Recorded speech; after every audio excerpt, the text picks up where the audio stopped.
Thank you to Danny Boy, The Sainted Jester, Vanessa Tarbuck, WRC Seb, Paul Holkar Wallace, Richard Tock and Alex Scott for becoming new members of the Kinetic Rugby League channel. Content on this channel will continue to be free, but if you'd like to become a member and support the work that I do, you can do for as little as £1 per month. Also, make sure you stop by the live streams at the weekend during Super League and sometimes NRL games and become part of a growing community and positive group of fans. And let me know in the comments if there's any new content you'd like me to start posting. Let's crack on with the video. So I've left a recap of last week's predictions up on the screen for you guys to check out, as well as the total tally for the Super League season in terms of predictions so far. Still waiting on the 6 out of 6, but yeah, I'm sure we'll get there eventually, maybe. But let's crack on with the first game of this week. Kicking things off for this week, we have the Warrington Wolves taking on St Helens. Now, for some reason, I can't seem to get Y games right at the moment. They have become the new Salford Red Devils on this channel. Great. Now, I believe Warrington will be missing Harrison again this week, which does not help the battle up front. Saints have a brilliant forward pack, and we look relatively light as it is. And without Harrison, that doesn't help at all. Burgess might choose to go with Leyland or Ratchford at number 6 this week. If he goes with Danny Walker again, the positive to that is, 1, showing faith in Danny Walker. 2, there's more time that he's had in training to understand what he needs to do, and the lads around him can hopefully look more comfortable this week. But I just hope he goes with Leyland. Decent enough kicking game, strongest run game between those 3 options as a number 6 at least. And then also this time around has Mark Sneed as the number 7 to control the game management and tempo and overall kicking game. So it makes Leyland a little bit more comfortable, I think. Warrington have won 6 in a row against Saints. 4 last year and 2 this year so far. The last 3 that I can think of, I can't remember the one before that, but have all been extremely close so far. In the 2 games this season, there's been hardly anything in it, and Saints have been the better team in large portions of both of those games. I think with the players missed for Warrington, it could be very tricky. Now, Saints will go into this one with the stronger forward pack. I think there's more clarity and danger in their attack as well compared to Warrington's right now, and possibly a more comfortable backline. I know they've had to make a lot of changes to their backs, but I think they'll come into this a little bit more comfortable with what they can offer in the backline, if I'm honest. They've been close enough to getting the job done against Warrington on the last few occasions, as I said, but I think with the losses that Warrington are dealing with Williams, with Harrison, so being lighter in the forwards, not having that player that's going to drag you out the mud when shit hits the fan, or you need a moment, you need a spark from somewhere. I think this time around, the strength up front from Saints might be a bit too much. I think their ability to move the ball towards the edges inside the middle third, and if Sailor's at fullback again, that frees him up to go left or right, and not just down the right-hand side. I think this might just be a touch too far for Warrington this time. We do tend to play up to these occasions, but I think this might just be a touch too much without Williams and Harrison. So I'm going to go with Warrington Wolves 16, St Helens 18. Next up, we have Leeds Rhinos taking on Hull Kingston Rovers, starting with Leeds Rhinos.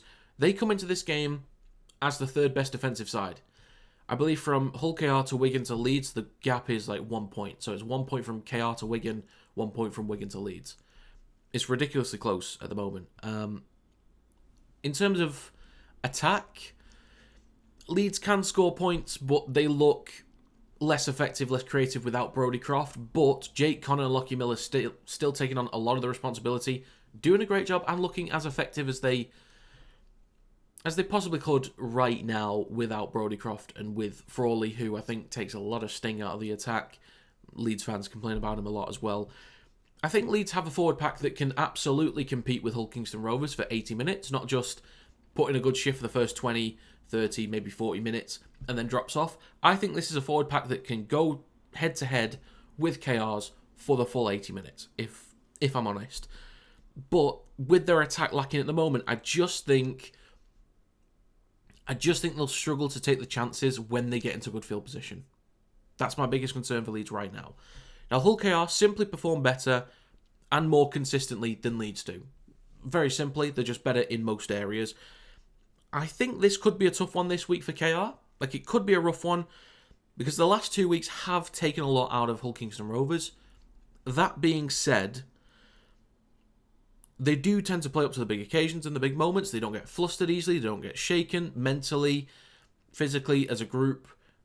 They typically respond well to adversity. So I think it could be a tough game over the course of the game, but they stick at it. They don't get flustered. They stick at it. They understand the process. They trust their process. And it normally comes up good for them in the end, usually. Now, their defence versus Leeds attack is probably the best matchup for KR. Again, through the middle, I think it'll be decent. I think Leeds defensively could do a good job. I still trust KR to get enough points. But I think KR defensively are so strong, and with Leeds still being a bit of a question mark on the offensive side of things, they'll hold out Leeds enough. I think they'll have to do a fair bit of defending on their own goal line, but in that area, I think Hull KR should be fine, and that'll be the main difference maker in this game. So I'm going to go with Leeds Rhinos 18, Hull Kingston Rovers 26. Next up, we have the Huddersfield Giants taking on the Castleford Tigers. So with Huddersfield, this is an ever-changing Giants team that has not been able to get settled at all this season. So when it comes to cohesion and production, I think they'll be severely lacking again this week, as they have been since the start of the season. Now, I can see them picking up a few tries, just because they can show a few good moments here and there, and the opponent that they're coming up against this week. So there could be a few tries in there for Huddersfield, but I've not seen any signs from them, any evidence from them this season that indicates to me that they can put in an 80-minute shift. This feels like a game where you need to be up for it for 80 minutes, and Huddersfield just haven't shown any signs of being able to do that so far this season, in my opinion. Let me know your thoughts on that. But moving on to Cass, I'd love to see them back up last week's efforts. They could have won last week, possibly should have done last week, but I'd just like to see them back up the efforts, at least. Now, Milnes and Assey, they're getting more time together. With Milnes, I'd like to see his kicking game be a little bit more effective. With Assey, I'd like to see his run game be a bit more effective.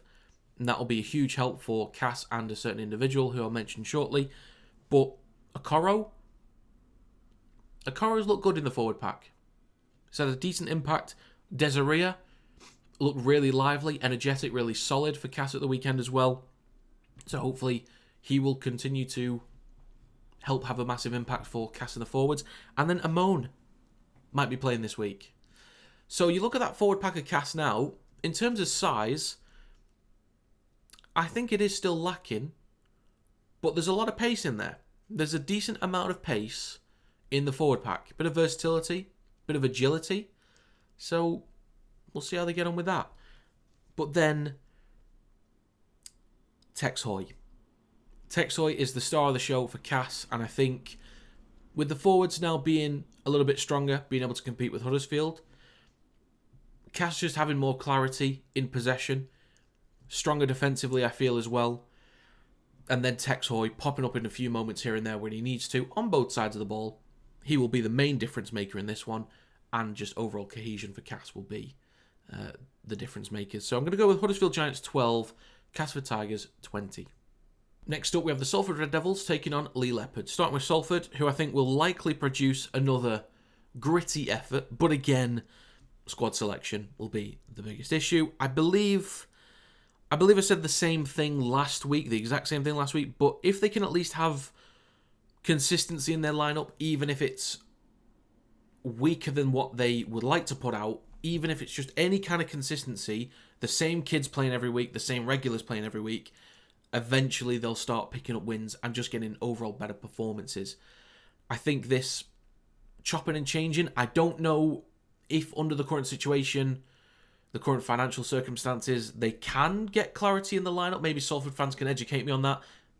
Is there a way that they can keep the same lineup and not have to worry about the finances, even if it is a weaker team than what they want? I think just having consistency will go a long way. And if it means just having the regulars of Nicarima and Brierley, maybe Mellor, like that's just it, and the rest are kids, at some point you're going to get much better performances. But please educate me on that if you're a Salford fan or you're aware of the situation. Now with Leigh, they'll most likely be too quick, too powerful, through the middle and in the backs as well. Now I'd like to see them improve on their discipline just a little bit this week. It wasn't too bad against Warrington, but I'd like to see them just improve on that just slightly and shore up the right edge defensively a bit.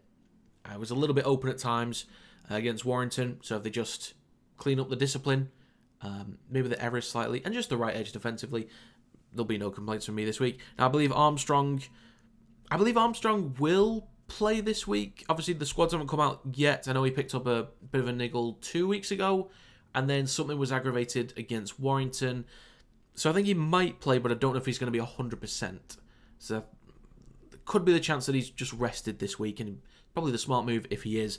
But for a scoreline, I'm going to go with Salford Red Devils 10, Leigh Leopards 30. Next up, we have the Catalans Dragons taking on Wakefield Trinity, starting with the Dragons. Catalans come into this with 4 wins in their last 5. So form is looking good at the moment. Both sides of their game have definitely improved. Their attack still needing a bit of work, the defence being their best asset right now. And on an individual level, they look like they're playing harder and playing faster, just working a lot harder, basically. Now, there are a few changes they've had to deal with. Just a few, nothing major, I don't think, compared to some others, especially compared to Wakefield. But they do have the size and the depth in the squad, I think, to be able to confidently make up for those areas that are lacking due to injury. Now, for Wakefield, they're one of the best away sides in the comp, which is unexpected, or I would be very surprised if you told me before the season started that Wakefield would be a great away side. I thought their home would be the fortress, but it could play into their favour this week with the strength that they show in away games. They've had to make so many changes over the last couple of weeks in all different areas, not just one area of the field where they could start to get a bit of clarity as time goes on. It's everywhere, seemingly every week or every few weeks. There are fairly major changes.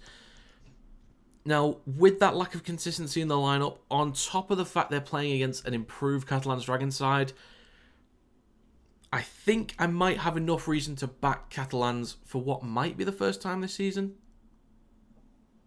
in Super League. First or second, I've barely backed Catalans this year. So I think with the size that Catalans have, with the clarity in lineup that they'll have, compared to the amount of change that Wakefield are making, I think this might be a touch too far for Wakefield, especially with the improvements Catalans are making. So I'm going to go with Catalans Dragons 22, Wakefield Trinity 18. Finally for this round, we have Hull FC taking on the Wigan Warriors. Now, FC will be feeling very confident after their Round 8 performance and their efforts, as well as Round 7 and even the Challenge Cup efforts as well against Hull KR a few weeks ago. Now, they do have another week with Will Price in there, but I think he'll likely be at number 6, of course, without Cade Cust, unless they want to go with somebody else. I'm assuming it'll be Moy at number 1 for Will Price at 6. So he can't quite get settled just yet, and I think it takes a bit of sting out of their attack, moving him from fullback to 6, where he's more restricted to one side of the field. Whereas at fullback, he's got a bit more freedom to roam wherever he sees fit. So I think that could be one major issue. And without Cust anyway, I think it takes sting out of their attack. But just to go a bit more in depth, I think attacking-wise, they will take a hit. For Wigan, they will want revenge from the Challenge Cup. They just will. They come into this on the back of 2 tough games, but 2 wins in those tough games. I think FC will give them a good fight. I think the battle in the middle will be pretty decent, but I think over the course of 80 minutes, Wigan have the size and depth and quality to just be more and more effective through the middle as time goes on. Their attack is looking strong enough. The defence is looking strong enough. And as I say, the rotation up front over 80 minutes, I think it'll just add up. So I think the efforts from Hull FC, at least in the first 40, I think will be looking really strong. Maybe the start of the second half, but just as the clock keeps ticking, it might just be just a bit too much work for them to do, just because of the overall quality of Wigan, and of course the moments you'll get from French or Field or Smith or Leeming, guys that I've mentioned before. I think they'll just be a little bit too much, but I do think FC can really pose another challenge against a strong team again this week. So I'm going to go with Hull FC 18, Wigan Warriors 24. So that's going to be it for this video. If you guys have your own predictions, please do let me know in the comment section down below, and make sure you answer the Rugby League fan question that I pinned to the comments as well. I want to know your thoughts on upcoming content that you'd like to see. But if you enjoyed the video, feel free to leave a like. It does help to get it out there to more people. Subscribe to stay up to date with more Rugby League content. And if you'd like to become a member and support the work that I do, you can do for as little as £1 a month. Again, the content will continue to be free, but if you'd like to support the work that I do, it would be greatly appreciated. It's not much, but it all adds up at the end of the day. So, yeah, that's going to be it. Thanks for watching, and I will see you next time.